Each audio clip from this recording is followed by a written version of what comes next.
तो देखिए इसमें अब दो चीजें, आपको पहले येलो को न्यूट्रलाइज करना मस्ट है। उसके मल्टीपल मेथड्स हैं।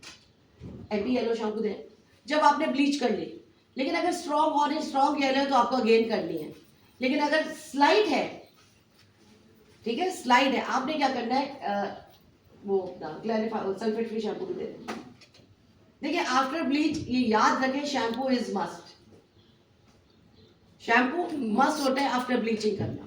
क्यों मस्त जरूरी होता है? वो पीएच लेवल को डाउन कर देता है। जो हमने ब्लीच से हमारे बालों का पीएच लेवल बढ़ जाता है ना, तो शैम्पू उसको डाउन कर देता है। नहीं, इधर हमारा जो मेन जवाब है इसका वो ये है कि जब हम ब्लीच यूज करते हैं, ब्लीच के ट्रेसेस होते हैं। खाली पानी से आपको लगता है ब्लीच निकल गई, लेकिन कहीं कहीं ट्रेस रह जाता है।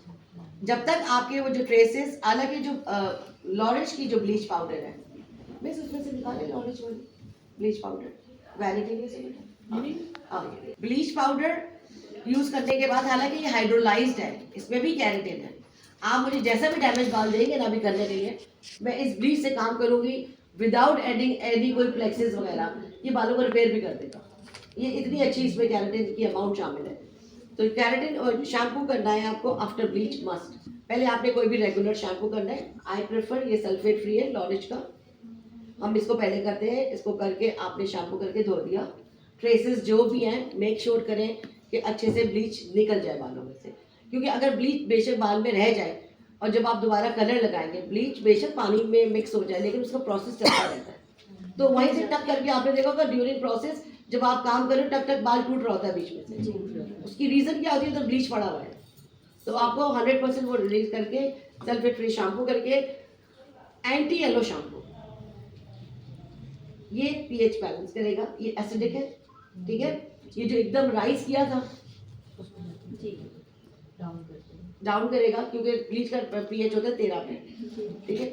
अब जब हम इसको लगाएंगे, ये एसिडिक है, ये आपके नॉर्मल पीएच से कम है, ठीक है। ये लगाने का तरीका क्या है? लोगों को इसका तरीका ही नहीं पता, फिर कहते हैं कि ये anti yellow anti blue shampoo काम नहीं करते।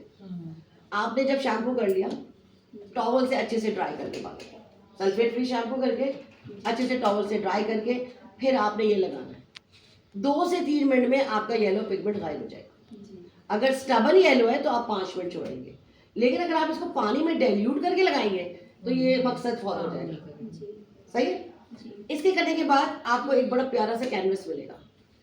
जब तक आपको क्लियर कैनवस नहीं मिलेगा, पेल येलो मतलब 10 के लेवल में येलो नहीं होना चाहिए, उधर आपको जो है ये शैम्पू करने के बाद आपको एक कैनवस आ गया। अब आपका प्रोसेस आता है कलर लगाने का, ठीक है। अगर आप लॉरेंज की ब्लीच पे काम किया आपने, लॉरेंज का शैम्पू यूज़ किया आपने, सही है, लॉरेंज का मास्क यूज़ किया, आपका बाल अब बड़ा अच्छा हेल्दी उसमें आ गया, ठीक है। बाल अगर आपने ब्लीच करके बाल फट गए, गंदे खराब हो गए, फ्रिजी हो गए, जब आप उसमें कलर लगाएंगे देयर इज नो पॉइंट। बाल खुदरा गंदा लगेगा, शाइन नहीं आएगी, और अगले वेरी नाइस वॉश पे क्लाइंट का कलर उतर जाएगा। तो अब आपने कलर के स्टेप पे आएंगे। अभी हमने सब कुछ बालों को प्रिपेयर कर हेल्दी कर दिया, क्योंकि ब्लीचेस से बहुत सारे बॉन्ड्स जो है वो ब्रेक हो जाते हैं। इवन कुछ डाइसल्फाइड बॉन्ड्स भी ब्रेक हो जाते हैं जो रिबॉन्डिंग से ब्रेक करते हैं। तो अब वहाँ पे आपको क्लाइंट के बालों की इंटेग्रिटी का ख्याल रखना है, आपने उसको ट्रीटमेंट देनी है। तो जो हम लोग बार बार कह रहे हैं ट्रीटमेंट दे दो दी, फिर करेंगे, कलर के अंदर पूरी ट्रीटमेंट है।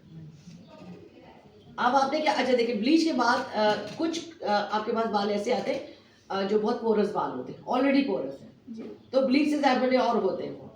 जब आप उसके ऊपर कलर लगाएंगे, तो अब मैं टिप दे रही हूँ आपको, जब भी आप पोरस बाल के ऊपर 0.1 या 0.11 का शेड लगाएंगे तो colour will appear darker, dark पे चला जाएगा, ब्लैक होना शुरू हो जाएगा। कितने लोगों ने एक्सपीरियंस किया? मेरे साथ हुआ था आपके साथ? ये जब आपने कलर लगाया तो डार्क पे चला।